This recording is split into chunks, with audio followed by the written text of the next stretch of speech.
معلقة واحدة بس على الشاي هترجعك شباب من تاني حتى لو سنك عدى 80 سنة. انا عارفة ان انتوا شفتوا وصفات كتير، بس المكون بتاع النهاردة ده انتوا لا شفتوه ولا جربتوه قبل كده. مكون ما يخطرش على بال حد ابدا، هو برخص التراب، بس محدش ابدا بيستخدمه ومش عارفة ليه السبب.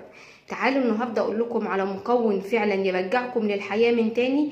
حتى لو انتوا عندكم خمول وكسل ومش قادرين تقفوا على رجليكم، مش قادرين تطلعوا سلم، ما انتوش قادرين تعيشوا حياتكم، النهارده قولوا وداعا لكل ده وتعالوا ضيفوا المعلقه دي. يلا بينا نشوف الطريقه، بس اتمنى لو عجبتكم ما تبخلوش علينا بلايكاتكم الحلوه، كمان يشرفني ويسعدني وتاج على راسي انكم تشتركوا معايا في قناتي. المكون بتاع النهارده هتعرفوا ان هو معجزه لما تسمعوا اسمه، بس للاسف الشديد مش عارفه ليه كل ما اقول لحد استخدم المكون ده يقول لي لا. ليه بقى؟ هنعالج الموضوع ده كله النهارده وهتعرفوا كل حاجه وكل التفاصيل، بس اتمنى ان انتوا تسمعوا الفيديو للنهايه علشان تطلعوا فعلا بنتيجه كويسه. كتير جدا بعد الوصفه بتاعتي ناس تقول لي ما شاء الله اللهم بارك، الوصفه جابت معانا نتيجه كويسه. واي وصفه انا بقدمها لكم بكون انا بنفسي مجرباها ومستخدماها لمده طويله وشفت كل الفعاليات بتاعتها. بس في ناس بقى بتاخد ان المكون هينضاف على الشاي وخلاص، ما يشوفوش بقى تفاصيل الوصفة، ما يشوفوش بقى احنا هنضيفها ازاي، هنستخدمها ازاي، ايه هي طريقة ان احنا هناخدها قبل بعد النوم، قبل الاكل. الكلام ده كله بيفرق جدا في نجاح الوصفة، كمان الكمية اللي هنضيفها هتفرق كتير. فيلا نسمي بالله ونشوف الوصفة. نقول بسم الله ونبدأ. أول حاجة في تحضير الشاي، والشاي بتاعنا بقى مش شاي عادي، أهم حاجة في الشاي إن هو يكون معانا ناعم بالشكل اللي انتوا هتشوفوه قدامكم ده. ولو الشاي اللي انت بتستخدميه محبب أو مخرز أو يعني أي نوع انت بتستخدمه غير النوع الناعم أوي ده، وده على فكرة مش ناعم كده، أنا بكون صحناه كويس جدا في المصحنة زي ما انتوا شايفين، لازم يكون معايا بالشكل ده.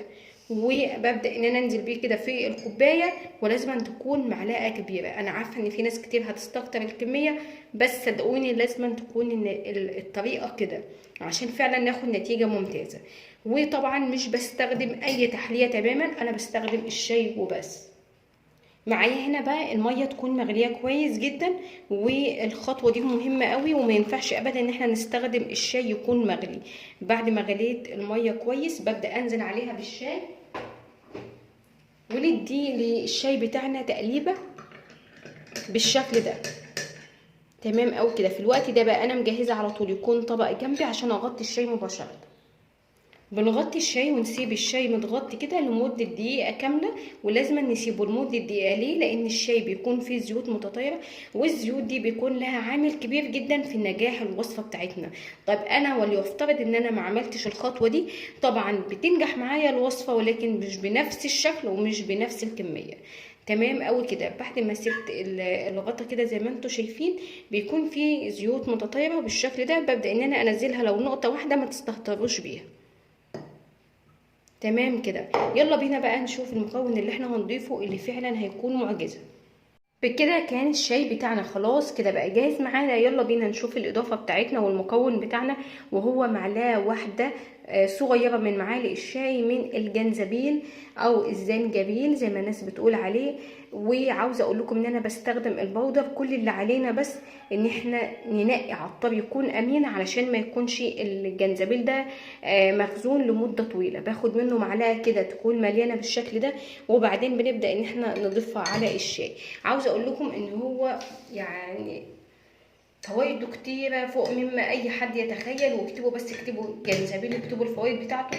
بس النهاردة أنا هتكلم على فايدة واحدة بس، وهي إن احنا ناخده ولازم نشرب المشروب ده وهو دافي. ما ينفعش أبدا نستنى عليه لما يبرد، وبيتشرب قبل النوم. عاوزة أقول لكم إن هيخلي جسمكم كده شعلة حرق.